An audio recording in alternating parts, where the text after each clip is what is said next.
Alrighty, playing Warframe, talking about Destiny. That's where the situation is at currently. So if you're part of the Destiny community, which is pretty rare at the moment, it's not new to you that Destiny is in a very poor state. Now, I have played this game for years. I pre-ordered all the way back in 2017, played on launch, said this game sucks, and left for good. But there was a light at the end of the tunnel that I was blind to at the time, and it was Forsaken. Forsaken was a turning point for the game. Year 1 of Destiny was miserable. It was slow, we had double primaries, there was a severe lack of content, we had static roles, build crafting was almost non-existent. There was not much replayability to the game, nor was it all that fun. Forsaken had changed this though. Random roles were back, more builds were brought in. Even though one absolutely dominated PvE, we were made faster.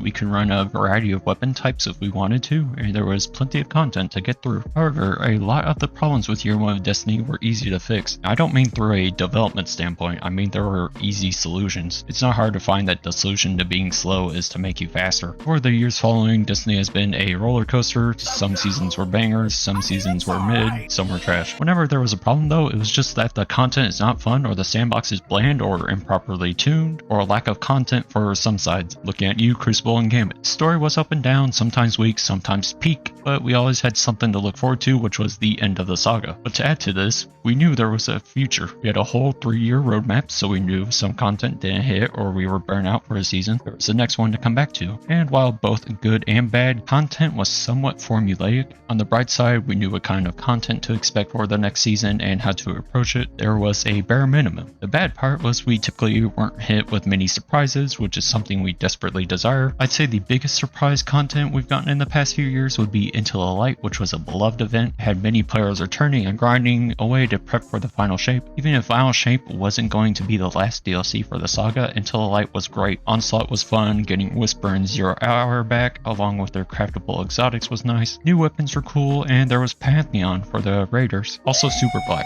Can't forget about that. Post Final Shape, there was a fall off in players. The episodes were not revolutionary and were really just seasons with a longer time frame, but they still brought activities to sink some time into, and I don't think any of the activities were trash tier. It was still more Destiny at the very least, and there was new content to play to get through the season. Edge of Fate rolled around, and the numbers for it were not stellar, which is somewhat to be expected for a smaller DLC, but player retention was not there. The story might have been fine, though I will say I still do not care about Maya Sundaresh at all. Can we please throw her into a scrap shredder already? My god. But gameplay is what matters the most, so how is that?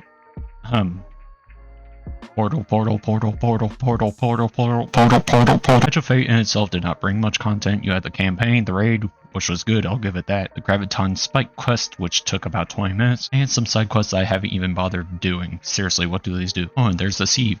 That's time gated, so no one gives a fuck. No new strikes, no new exotic mission, no new activity. No, don't try to tell me Caldera is new. We aren't stooping down to Lost Sector level. So with not much actual new content to do, people went to Portal and hit the mines for that new shiny tier 5 loot. The new armor stat system is a big plus. It's been nice to focus on more than just resilience, and it really does amplify build diversity. The problem is the tier system itself. While the idea isn't bad, there's too much bloat to it, and this was somewhat solved before. Tier 5 is the only tier people actually care about. Oh, a tier 4?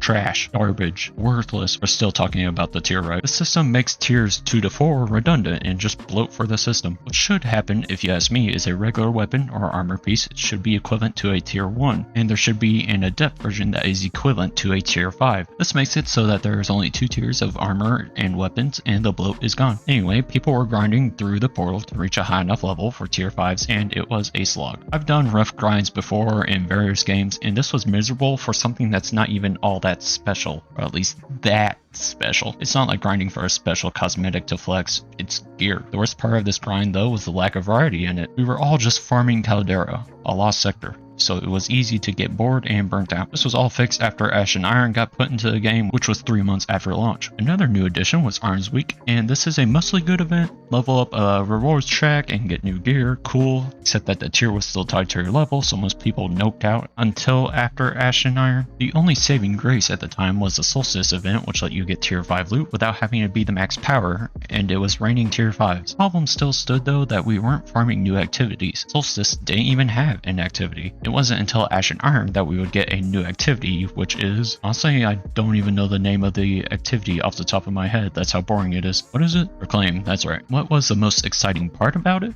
A weapon bug. But don't worry, we were finally getting an exotic mission, and it's delayed because it's not finished.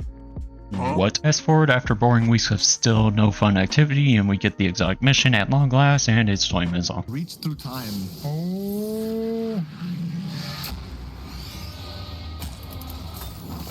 No, fuck. That was it? No way. Oh my god. Dude. This game's in trouble. This game's in fucking trouble. Oh god. There's no way. Congratulations, you can now buy the hoodie from the Bungie store.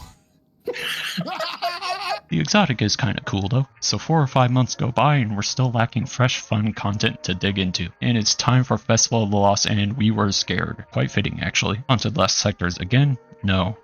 No, it's even worse. Altars of Sorrow. Couldn't believe what we were hearing. All hope seemed lost. But then we found out it was more like Onslaught, and the activity was actually fine, and there is soft locking. Of course there is. Here we are today though, Festival of the Lost is over, it's somewhat got people's hopes up because it actually had a decent activity, and today there is a new event to look forward to called Arms Week, which is more than a week long. Rewards seem cool, neat idea to have a competition, and score is tied to your power level. Dang it. On top of that, you get a 15% score bonus from the season pass. So what competition? People were somewhat excited to come back for this event, get some loot, and Bungie squandered that excitement. Which reminds me that Bungie has been missing a lot lately in terms of updates and content. They've made some very questionable design decisions and had us scared, where we had to like really push back against them to really let them know what we want. So Destiny is in a poor state right now and not much of what Bungie is doing is hitting. I mentioned the problems with year 1 of Destiny and how the solutions were easy to come up with. What's the solution to how this Edge of Fate year has been going though? The portal has been discussed by the community in extensive depth and it is a major pain point. The main problem though is the lack of content inside the portal and incentive to play certain activities. We have how many raids and dungeons in the game? Only 1 raid grants relevant loot and a few encounters from dungeons that don't even drop special loot. Only the same portal loot as anywhere else. At least before the portal and tier system, you could do any dungeon and raid and get somewhat relevant loot. Yes, some loot is better than others, but hey, the loot is so good and you could sometimes farm for artifice armor. So on top of this portal just not working out, there hasn't been many new activities to sink time into. And story to maybe get hooked on?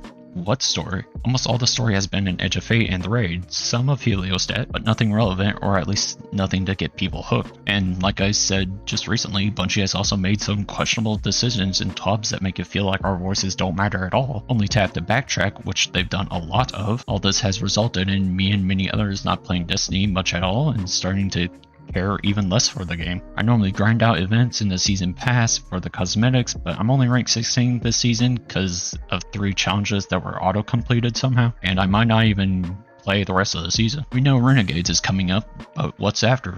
Will there even be an after? The solution to a lot of these problems we have currently is not easy to execute, which is making content relevant again and making fresh content that's actually fun. It seems like more devs are needed, but we know Bungie's working hard on Marathon, and I'm not sure Marathon will do well. We know how Destiny players feel about Marathon, but how does the public feel? The image of Marathon was tainted quick with the art theft and might have sealed their coffin already. The future of Destiny seems to hinge on Marathon's success. If Marathon fails, best case we get is only some layoffs and a migration of all workforce to Destiny 2. If Marathon succeeds, what happens to Destiny though? Will support stop due to the lesser player count? How many players are needed for Bungie to continue supporting Destiny? I think the main question is how well does Marathon have to sell for it to be considered a success? All I can do is stand by and watch the aftermath. Anyway, more Hollow Knight tomorrow. An actually fun game right now.